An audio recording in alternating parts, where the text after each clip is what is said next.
The collection of scumbags known as Creation Ministries International recently put out a pamphlet called Question Evolution, containing 15 questions that supposedly attack the basis of evolutionary theory, and that's been brazenly peddled by the group of tosspots known as PP Simmons. Lapkind77 has organized a collaborative response from a collection of excellent YouTubers, and this is my contribution. Please check out the video description for links to all the other users and their responses, and consider subscribing to them. I'm responding to question 5, and this particular piece of crap goes like this. How did new biochemical pathways which involve multiple enzymes working together in sequence originate?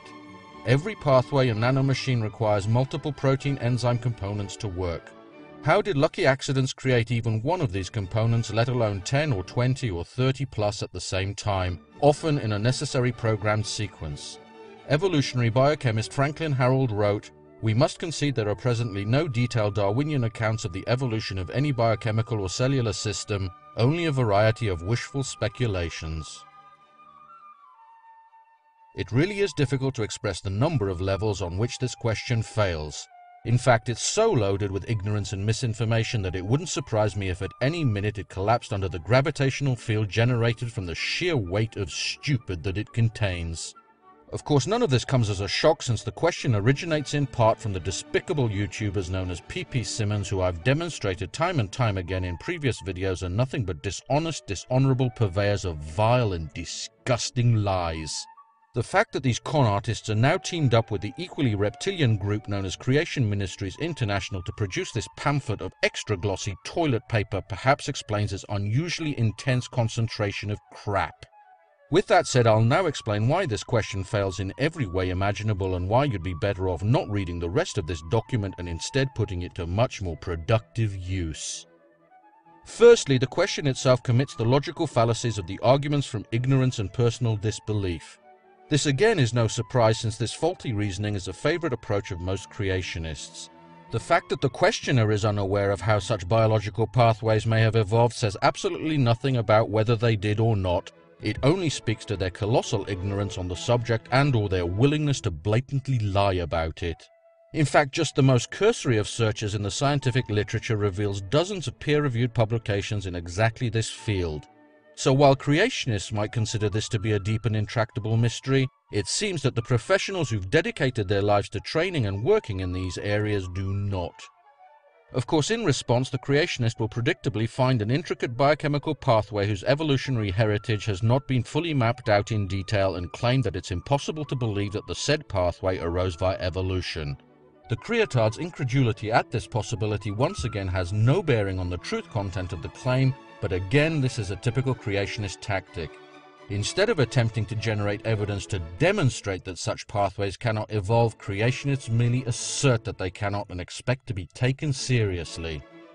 Secondly, the implication that such metabolic pathways arose solely by lucky accidents clearly demonstrates either an Olympian level of dishonesty from the creationist, or that when it comes to evolutionary biology, he can't distinguish his gluteus maximus from his articulatio cubitae. Since we're at least dealing in part with PP Simmons here, both possibilities may equally apply, but there's little doubt that this statement is indeed seasoned with a generous sprinkling of deceit. In reality, no scientist claims that evolution is a random process, because the random element of mutation is shaped by the distinctly non-random process of natural selection, something which professional liars like these are determined to ignore. I've personally pointed this out to PP a number of times in my rebuttals to the seemingly endless torrent of verbal sewage emanating from their YouTube channel, and yet they seem to be intent on ignoring this critical linchpin of evolutionary theory and instead propagating their grotesque mischaracterization of it. Thirdly, it's perhaps understandable why the idiot asking this question can't understand how multi-step pathways arose at the same time, because creationists are the only ones who believe that complex biological systems can pop into existence ex nihilo, fully intact and functional. Their inability to distinguish their belief in magic from the tenets of evolutionary biology therefore only serves to highlight the sheer magnitude of their intellectual atrophy. Of course, such systems didn't appear fully formed, but evolved gradually by discrete steps that built on pre-existing metabolic functions to provide competitive advantages to their organisms.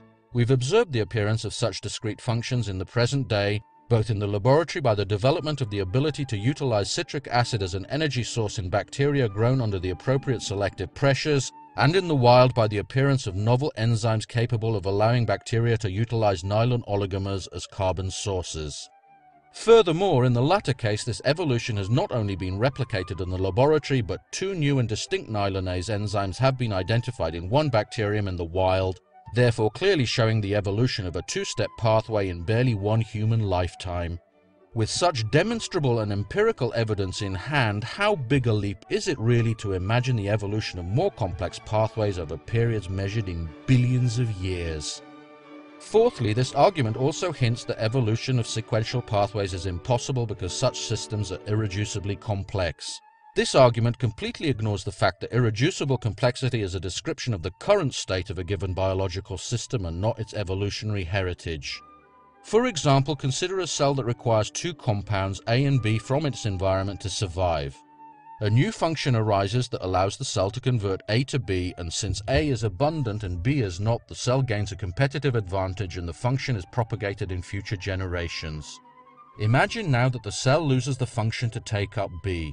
Since it can still produce B from A, the loss of function mutation is silent and may eventually become fixed in the population due to genetic drift.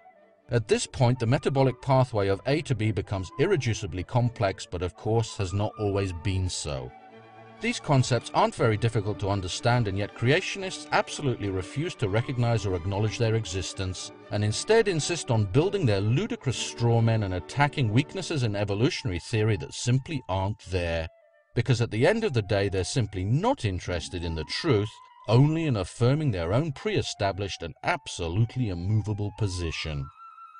Finally, if you happen to be a creationist with a genuinely open mind or someone who's undecided on the matter, I'd like you to consider the quote from Franklin Harold given at the end of this passage.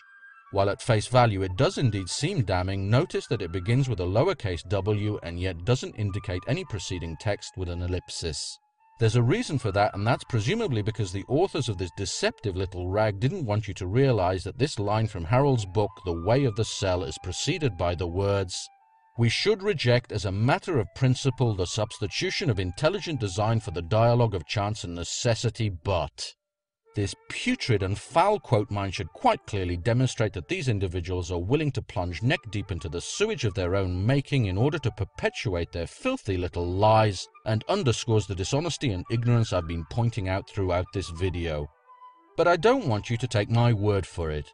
I urge you to take some time and sit down at a computer and check for yourself using reliable and unbiased sources. If you do that with a truly open mind, you'll very quickly discover that your God is a lot more impressive than the petty conjurer being peddled by these charlatans who are lying to you in order to propagate their archaic and demonstrably ludicrous beliefs, while quite possibly picking your pockets into the bargain.